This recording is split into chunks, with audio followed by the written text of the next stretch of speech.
अस्सलाम वालेकुम दोस्तों।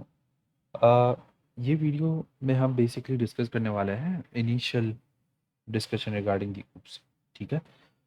बेसिकली ऊप्स के अंदर क्या क्या चीज़ें हैं, क्लास का इनिशियल सिंटैक्स क्या है। अच्छा, ऑन साइट क्लास में हम तकरीबन चीज़ें कवर कर चुके हैं, तो this will be like a quick one, kind of a go through और summarization of like the whole topic. जो चीज़ें हमने पढ़ ली हैं, ठीक है, तो उसमें ज़्यादा इन डेप्थ नहीं जाएंगे, लेकिन बेसिकली फिर भी हम एक काइंड ऑफ रिवाइज कर लेते हैं चीज़ें। तो अगर आप लोग रिकॉल कर सकें, तो हमने क्लास में डिस्कस किया था कि यार ऊप्स एक सॉर्ट ऑफ प्रोग्रामिंग पैटर्न है जिसके अंदर हम यूज़ करते हैं क्लासेस और ऑब्जेक्ट की बेसिस पे बेसिकली मॉड्यूलैरिटी, रीयूजेबिलिटी और डिफरेंट एडवांटेजेस हैं बेसिकली इस पर्टिकुलर पैटर्न को फॉलो करते हुए। ठीक है। इसी तरीके से अभी तक जो हमने चीज़ें पढ़ी थी जो कि नॉन ऊप से रिलेटेड थी, यानी फंक्शन और वेरिएबल बेस्ड प्रोग्रामिंग, तो उसमें basically what ever logic we are trying to build, we are using basically functions and variables, right? और ये इस तरीके से जब हम कोड करते हैं तो बेसिकली इसे हम रेफर करते हैं एज अ प्रोसीजरल प्रोग्रामिंग। ठीक है। Compare to OOPs based programming जिसमें हमारे पास ऑब्जेक्ट और क्लासेस होती हैं। ठीक है। तो उसका हमने फर्दर डिस्कशन करी थी कि बेसिकली इसमें कॉम्प्लेक्सिटी क्या है। ठीक है। कहाँ कहाँ जब आप बेसिकली अगर प्रोसीजरल प्रोग्रामिंग को फॉलो करें तो आपको बेसिकली चैलेंज कहाँ पर आएगा, ये ऑलरेडी हम डिस्कस कर चुके हैं। ठीक है। फर्दर हम जो है टॉपिक नंबर 2 पे मूव करते हैं जिसमें हम डिस्कस करेंगे basic of classes and object. अब बिल्कुल सिंपल सी बात है। ठीक है। कोई इसमें मुश्किल चीज़ नहीं है। क्लासेस क्या है, बेसिकली ब्लूप्रिंट है किसके लिए, ऑब्जेक्ट को क्रिएट करने के लिए। ठीक है। अगर हम अजीबो गरीब सी एग्जांपल लें तो मिसाल के तौर पे आपके पास एक कंस्ट्रक्शन साइट का नक्शा है। ठीक है। वो एज अ ब्लूप्रिंट काम करेगा और एंड प्रोडक्ट जो आपके पास बेसिकली ऑब्जेक्ट जो क्रिएट हो रहा है वो आपको बेसिकली बिल्डिंग है या जो भी जो जो साइट है। ठीक है। वो आपका एंड प्रोडक्ट है जो कि ऑब्जेक्ट है, और उसका ब्लूप्रिंट वो जो नक्शा था इनिशियली जिस पे जिसको फॉलो करते हुए आप उस साइट को क्रिएट कर रहे थे, बेसिकली वो आपकी क्लास हो गई। ठीक है। इसी तरीके से यहाँ पे इनिशियली एक एग्जांपल दी हुई इन्होंने कुकी कटर की, तो आई गेस वो भी हम कंसिडर कर सकते हैं। ठीक है। Think of a class the cookie cutter. ठीक है। और cookie itself as an object, right. तो ये एक सिंपल सी एग्जांपल है, यानी ऑब्जेक्ट को बनाने के लिए class as a instruction guide और एज अ ब्लूप्रिंट काम करती है। बट हर क्लास की प्रॉपर्टीज हर ऑब्जेक्ट की प्रॉपर्टीज डिफरेंट हो सकती हैं डिपेंडिंग अपॉन आपने ड्यूरिंग द इंस्ट्रक्शन आपने बेसिकली उसमें क्या इंजेक्ट किया था या whatever you have done. ठीक है। अब यहाँ पे फिर इसने डिफाइन किया भाई ऑब्जेक्ट क्या है। ठीक है। Object is an instance of class. ठीक है। With its own unique data. ठीक है। तो जब भी आप इनिशियलाइज करवा रहे हैं एक क्लास को, एक ऑब्जेक्ट को बेसिकली, तो आप उसमें पर्टिकुलर प्रॉपर्टीज या एट्रीब्यूट पास कर रहे हैं जिसकी बेसिस पे आपका ऑब्जेक्ट उसी तरीके से बिहेव करेगा या उसी बेसिस पे वो आपका ऑब्जेक्ट क्रिएट होगा। ठीक है। ठीक है। फिर यहाँ पे हमारे पास है creating a class in Python. अच्छा, ये बिल्कुल आसान है, कुछ भी नहीं है इसमें, बेसिकली क्लास का कीवर्ड आप यूज़ करते हैं। ठीक है। और फिर क्लास नेम आप डिफाइन करते हैं। ठीक है। What ever it is followed by call on. ठीक है। और उसके बाद आपके नीचे जो है बेसिकली क्लास के अंदर जो भी आप वो डिफाइन करना है वो अवेलेबल है, जो आप राइट कर लेते हैं। ठीक है। देन क्लास डिपेंड करती है दो चीज़ों पे, एट्रीब्यूट और मेथड्स पे। एट्रीब्यूट्स आपको पता है बेसिकली, अगर सिंपल वर्ड में बताएं तो वो प्रॉपर्टीज़ होती हैं। ठीक है। और एट्रीब्यूट्स बिलोंग किसको करते हैं, ऑब्जेक्ट को। ठीक है। They represent object state. ठीक है। ऑब्जेक्ट का behaviour what ever it is. ठीक है। मेथड्स हमारे पास फंक्शंस हैं इन जनरल जो आप पाइथन में यूज़ करते हैं, बट अगर वो क्लास के अंदर है तो बेसिकली हम उसे फिर क्या करें, मेथड्स। ठीक है। मेथड आपका डिफाइन करें ऑब्जेक्ट का बिहेवियर, एट्रीब्यूट्स डिफाइन करें ऑब्जेक्ट की स्टेट को, मेथड डिफाइन करें ऑब्जेक्ट के बिहेवियर को। ठीक है। अगर एक हम एग्जाम्पल ले लें मिसाल के तौर पे व्हीकल की क्लास। ठीक है। उससे लेट सपोज हमने एक कार क्रिएट की, तो कार के एट्रीब्यूट्स आपके पास हो गए उसके कलर। ठीक है। उसका मॉडल, उसका ईयर, उसकी प्राइस। ठीक है। कार चल रही है, स्टार्ट हो रही है, स्टॉप हो रही है, इंजन स्टार्ट हो रहा है, इंजन स्टॉप हो रहा है। ठीक है। ब्रेक अप्लाई हो रहा है, एक्सेलरेशन हो अप्लाई हो रही है। ठीक है। ये सारी चीज़ें उसके बेसिकली बिहेवियर में आ गई। ठीक है। क्योंकि उसमें कोई एक्शन परफॉर्म हो रहा है। ठीक है।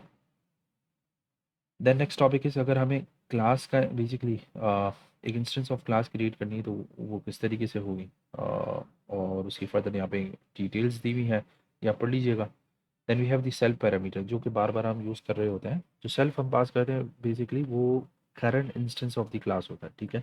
इस तरीके से हमने टाइप स्क्रिप्ट में पढ़ा था, दिस वही काम कर रहा है जो सेल्फ यहाँ पे कर रहा है, मगर सेल्फ आपको एक्सप्लिसिटली पास करना पड़ता है जहाँ भी आपको वो यूज़ करना चाह रहे हैं। ठीक है। जबकि दिस में ये इशू नहीं था, जैसे आप कहीं भी आप कॉल कर सकते हैं और वो आपको उस पर्टिकुलर क्लास का इंस्टेंस फ़ौरन से अवेलेबल कर देंगे। बट सेल्फ के अंदर आपको वो as a first parameter pass करना पड़ता है आपके मेथड्स के अंदर, ताकि आपके लिए वो चीज़ एक्सेसिबल हो, करंट इंस्टेंस ऑफ क्लास आपके लिए एक्सेसिबल।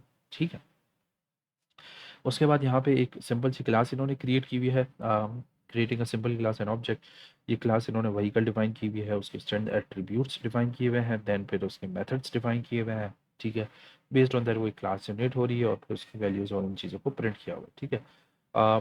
फर्दर जब आप दूसरी वीडियोस देखेंगे तो उसके अंदर हमने बेसिकली इनिशियली उससे टाइप इन किया है, मुख्तलिफ क्लासेस क्रिएट की, तो वो फर्दर आपको क्लैरिटी मिल जाएगी। अभी हम इस एग्जांपल को सेव करते हैं। जनरली इसमें कुछ खास चीज़ यूज़ नहीं हो रही, बेसिकली जस्ट अगर मैं सिंपल यहाँ पे क्लास की कीवर्ड को हटा दूँ तो ये सिंपल एक फंक्शन है जो कि एक्सेप्ट ये जिसमें हम बेसिकली कुछ सेल्फ का पैरामीटर पास कर दिए, कलर, स्पीड, ये सारी चीज़ें अवेलेबल हैं। सिमिलरली एक सिंपल फंक्शन है जिसके पास एक प्रिंट का स्टेटमेंट है। ब्रेक इसी तरीके से एक सिंपल फंक्शन है विद अ प्रिंट स्टेटमेंट। ठीक है। देन यहाँ पे आपको एक्सप्लेनेशन ऑफ कोड दी हुई है इन जनरल। इसमें बस वही डिफाइन किया हुआ जो अभी हम ऊपर से पढ़ते हुए हैं। उसको एक मरतबा गो थ्रू करना चाहे तो बिल्कुल कर दीजिएगा। ठीक है। Attributes the colour and speed attribute are initialised in the constructor using self keyword. ठीक है। एक्सेलरेट ब्रेक मेथड्स, जिसमें एक्शन परफॉर्म हो रहा है, बेसिकली हम उसमें मेथड डिफाइन कर रहे हैं। Modify the speed attribute while display method print the current state of the object whatever it is. ठीक है। यहाँ पे डिफाइन हुआ है। फिर की टेक अवे से रिलेटेड यहाँ पे एक छोटी सी समराइजेशन है, तो हम इसे भी स्क्रैप कर सकते हैं। अच्छा, कंस्ट्रक्टर एंड डिस्ट्रक्टर। ठीक है। इसे थोड़ा सा देख लेते हैं हम डिटेल में। ठीक है। इस सेक्शन के अंदर सेक्शन नंबर 3 में डिटेल जो डिस्कशन हो रही है वो रिगार्डिंग हो रही है कंस्ट्रक्टर और डिस्ट्रक्टर। अच्छा, इनिशियली हमने क्लास में बेसिकली ये टॉपिक इन डेप्थ कवर कर लिया है, बट हम अब यहाँ पे देख लेते हैं। अब टॉपिक नंबर 2 अगर मुझे रिकॉल करना है तो बेसिकली अगर मुझे क्लास क्रिएट करनी है, ठीक है, तो क्लास का कीवर्ड यूज़ करूँगा मैं। ठीक है। और उसके बाद मैं बेसिकली क्लास का नाम डिफाइन करूँगा। तो लेट्स सपोज अगर मुझे कार की क्लास डिफाइन करनी है तो मैं इस तरीके से डिफाइन करूँगा। ठीक है। अब यहाँ पे हम जेनेरिक रखते हैं, तो मैं बेसिकली यहाँ पे ले लेता हूँ व्हीकल। कंस्ट्रक्टर, जब भी हम किसी भी क्लास को यूज़ करते हुए ऑब्जेक्ट इनिशियलाइज करवा रहे हैं, ठीक है, तो जो मेथड सबसे पहले कॉल होगा वो है कंस्ट्रक्टर मेथड। बाय डिफ़ॉल्ट अगर मैं कंस्ट्रक्टर मेथड डिफाइन ना करूं तो Python automatically constructor method define कर देता है, उसे एग्जीक्यूट करता है, मगर उसका कोई काम नहीं। तो यूजुअली जो प्रैक्टिस हम फॉलो कर रहे हैं वो ये कि हम कंस्ट्रक्टर मेथड खुद से डिफाइन करते हैं। ठीक है। ठीक है। और फिर अब ये डिपेंड आप पे करता है कि आपने उसे कोई एक्शन परफॉर्म करना है नहीं करना। आप चाहें तो सिंपली पास भी कर सकते हैं। ठीक है। बट यहाँ पे क्योंकि हमें व्हीकल की क्लास हम रेफर कर रहे हैं और व्हीकल में हमें बेसिकली कुछ एट्रीब्यूट्स असाइन करने हैं जब भी उस पर्टिकुलर क्लास को यूज़ करते हुए एक ऑब्जेक्ट इनिशियलाइज़ करें, तो उसके लिए हमें यहाँ पे चंद चीज़ें डिफाइन करनी होंगी। अब मुझे अगर करंट क्लास का इंस्टेंस का एक्सेस चाहिए तो मैं बेसिकली सबसे पहले जो पैरामीटर पास करूँगा सेल्फ है। ठीक है, ताकि मुझे उस इंस्टेंस ऑफ क्लास का एक्सेस मिल जाए अपने मेथड के अंदर। देन यहाँ पे मैं एक्सपेक्ट करूँगा कि यार मुझे नेम चाहिए बेसिकली, लेट्स सपोज, और मुझे कलर चाहिए। ठीक है। और लेट्स सपोज मुझे ईयर भी चाहिए फॉर इंस्टेंस। ठीक है। And now what I am going to do is I will basically assign these variable here to that particular instance. ठीक है। तो ये जो मैं वेरिएबल असाइन कर रहा हूँ ये क्लास को असाइन नहीं हो रहे, ये उस इंस्टेंस को असाइन हो रहे। ठीक है। ये एक मैंने बेसिक क्लास पे। ठीक है। और यहाँ पे मैं डिफाइन करता हूँ लेट्स सपोज कार, इसको स्मॉलर केस में रखते हैं, ज़्यादा बेहतर है। And then vehicle, and then vehicle को इनिशियलाइज करने के लिए मुझे तीन चीज़ें पास करनी है। एक name, let's suppose it could be Toyota. And then colour मैंने डिफाइन कर दिया red. And then what I have is like the year, it's should be like 2021। Okay, that looks good. Next thing मैं ये करता हूँ, मैं print कर देता हूँ बेसिकली कार को। मैंने कार को प्रिंट कर दिया और मैं इसको बेसिकली रेंडर कर रहा हूँ, तो ये मुझे मेरे मेमोरी में मेरा रेफरेंस मुझे दिखा रही है ये टाइप बेसिकली व्हीकल से एक्सटेंड हो रही है what ever it is object, और इसका बेसिकली एड्रेस, मेमोरी एड्रेस। ठीक, कनेक्ट कर लेते हैं इसे। ठीक है। तो यहाँ पे क्या डिफाइन हो रहा है, constructor is a special method that is automatically called when an object of a class is created. ठीक है। तो जब भी हम यहाँ पे क्लास क्रिएट कर रहे हैं कंस्ट्रक्टर मेथड ऑटोमेटिकली कॉल होगा। इसमें यहाँ पे अगर मैं प्रिंट का स्टेटमेंट ऐड कर लूँ तो आपको ज़्यादा इसकी क्लैरिटी मिल जाएगी। ठीक है। Constructor call serious. ठीक है, तो ये सबसे पहला मेथड चला जब भी मैं एक ऑब्जेक्ट इनिशियलाइज़ करवा रहा हूँ, ठीक है। And then Python constructor method is named as init. अब ये इसकी कन्वेंशन है, इसमें हम ये हमें फॉलो करना ज़रूरी है, ठीक है। इसे मैं डिलीट कर दूँगा, अब इसकी ज़रूरत नहीं है, ठीक है। अब इनिट मेथड की बात हो रही है, most commonly used in constructor in Python, ठीक है। ये अभी हमने देख लिया, call whenever new instance of class is created, जब भी इंस्टेंस ऑफ क्लास क्रिएट होगी ये मेथड कॉल होगा, ठीक है। और इसका सिंटैक्स कुछ इस तरीके से है, ठीक है। यहाँ पे आप अपने फर्दर पैरामीटर्स पास कर सकते हैं, जो कि बेसिकली यहाँ पे मैंने आपको करके दिखा दिया, ठीक है। पैरामीटराइज्ड कंस्ट्रक्टर, ठीक है। अब कुछ भी नहीं, सिर्फ नेमिंग कन्वेंशन यूज हुई है। पैरामीटराइज कंस्ट्रक्टर का मतलब है कि मैं यहाँ पे पैरामीटर पास कर रहा हूँ, ठीक है। पैरामीटर्स यहाँ पे अवेलेबल है, मैंने असाइन कर दिया उसको वैल्यू, उस पर्टिकुलर इंस्टेंस को असाइन हो गई, यानी पर्सन वन को वो नेम और ये असाइन हो गई, ठीक है। Current instance of class access कर रहा हूँ तो सेल्फ है, ठीक है। और अगर मैं उसमें कोई एट्रीब्यूट असाइन कर रहा हूँ तो बेसिकली उस पर्सन को असाइन हो गई वो चीज़ वैल्यू। डिफ़ॉल्ट कंस्ट्रक्टर, ठीक है। ये अभी हमने थोड़ी देर पहले डिस्कस किया कि अगर हमारे पास कंस्ट्रक्टर मेथड हमारे पास क्लास में अवेलेबल नहीं है, पाइथन बाय डिफ़ॉल्ट एक कंस्ट्रक्टर डिफ़ॉल्ट कंस्ट्रक्टर प्रोवाइड करता है जो कि कुछ भी नहीं कर रहा, ठीक है। मगर हम डिफाइन कर सकते हैं without parameter to act as a default constructor, ठीक है। तो I guess practice best practice ये है कि आप अपना कंस्ट्रक्टर डिफाइन कर लें, इवन वो कुछ भी ना कर रहा हो, ठीक है। सिंपली आप इस तरीके से डिफाइन करके पास कर दें। ओके, डेल मेथड, ठीक है। डिस्ट्रक्टर, अब कंस्ट्रक्टर का मेथड जब कॉल हो रहा है जब एक ऑब्जेक्ट इनिशियलाइज हो रहा है, ठीक है। और डिस्ट्रक्टर तब कॉल होगा जब आपको वो पर्टिकुलर क्लास इंस्टेंस यानी वो ऑब्जेक्ट डिस्ट्रॉय हो, ठीक है। तो कंस्ट्रक्टर इनिट से डिफाइन होता है, डिस्ट्रक्टर डेल से डिफाइन है, ठीक है। और इन जनरल अगर मैं इसकी इम्प्लीमेंटेशन देखना चाहूँ तो मैं बेसिकली क्या कर सकता हूँ, मैं डिफाइन इस तरीके से करता हूँ और मैं डेल का मेथड यहाँ पे डिफाइन करता हूँ। वो सेल्फ आर्ग्यूमेंट बेसिकली इसकी नीड तो नहीं है, मगर फिर भी हम यहाँ पे प्रिंट कर लेते हैं। और मैं यहाँ पे लिखता हूँ भाई string self dot name is getting destroyed, right.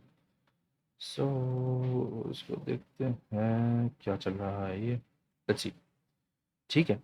अब अगर नेक्स्ट लाइन में मैं लिखता हूँ भाई let's suppose tell R, let's see what happen, तो इट इज गेटिंग डिस्ट्रॉयड, ठीक है। जब मैं इस कार के ऑब्जेक्ट को रिमूव कर रहा हूँ, इन दैट केस मेरे पास डेल का ऑपरेटर बेसिकली डेल का फंक्शन कॉल हो रहा है, यानी डिस्ट्रक्टर फंक्शन कॉल हो रहा है, ठीक है। अब इनिट का फंक्शन तो समझ आता है कि यार कंस्ट्रक्टर फंक्शन तब कॉल हो रहा है जब मैं इनिशियलाइज करवा रहा हूँ, लेकिन लॉजिक ही समझ नहीं आती कि यार डेल का फंक्शन इसकी क्या ज़रूरत है, क्या नीड है।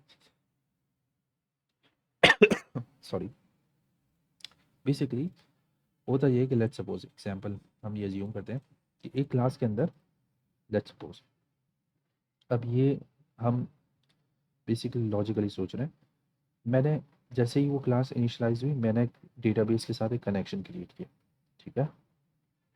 और फिर उस क्लास, जब तक वो क्लास या वो पर्टिकुलर इंस्टेंस एक्टिव थी, मैंने डेटाबेस के साथ मेरा कनेक्शन अवेलेबल था, मैंने उस पर जो भी ऑपरेशन परफॉर्म थे यानी सर्टेन मेरे मेथड्स होंगे, let's suppose def update data, ठीक है। इस तरीके का मेरा एक फंक्शन बना हुआ है, ठीक है। वो वट उसका काम है वो उसको कर रहा है, अपडेटिंग डेटा, ठीक है। एंड देन जब मैं ये सारा काम कर चुका हूँ तो अब मुझे डेटाबेस के साथ अपना कनेक्शन क्लोज करना है, ठीक है। क्योंकि मैं अगर ओपन रखूँगा तो वो फिर फर्दर कुछ इश्यूज़ कर सकता है जो कि out of the scope for now है।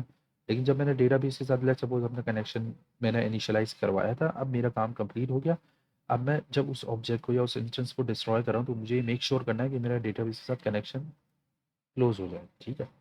तो यहाँ पे वो चीज़ फिर अप्लाई हो रही है, यहाँ पे हम वो ऑपरेशंस परफॉर्म करते हैं जो कि after completing your whole journey, आपका फ्लो जब कंप्लीट हो गया उसके बाद अगर आपको सर्टेन सिक्योरिटी चेक से आपको अपने कोड को मेमोरी लीक से बचाना है तो आप फिर यहाँ पे वो चीज़ें या वो ऑपरेशंस परफॉर्म कर रहे होते हैं जिसमें आप अपने कनेक्शन क्लोज कर रहे हैं, या लेट सपोज आप अपने फर्दर कुछ आपका कोई प्रोसेस चल रहा है जिसे आपको एग्जीक्यूशन से स्टॉप करना है, तो वो सारी चीज़ें आप यहाँ पे हैंडल कर रहे होंगे। डेटाबेस कनेक्शन क्लोज, फिर डेटाबेस कनेक्शन स्टार्टेड, राइट। तो फिर डेल फंक्शन वहाँ यूज़ हो रहा होता है जहाँ पे आपको इस तरीके की इम्प्लीमेंटेशंस करनी है, ठीक है। Okay, Whatever next thing is, then we have constructor init method initialize the brand color. Okay, destructor methods related to that. This is triggered automatically when object goes out of scope or explicitly deleted using the del keyword. तो ये चीज़ हमने अभी करके देख ली. Object creation, an object my car is created with the brand Toyota Corolla, okay whatever it is. Constructor is call automatically. ये हमने देख लिया कि constructor automatically कॉल होता है जब भी हम एक इंस्टेंस क्रिएट करते हैं. ठीक है, इसी तरीके से जब del का कीवर्ड यूज़ करके हम ऑब्जेक्ट को डिलीट कर रहे हैं तो वो बेसिकली ट्रिगर कर रहा है डिस्ट्रक्टर. ठीक है, और की टेक अवेज इसमें जो भी अवेलेबल है ये बेसिकली इसकी समराइजेशन है, ये आप इसको रिव्यू कर लीजिएगा.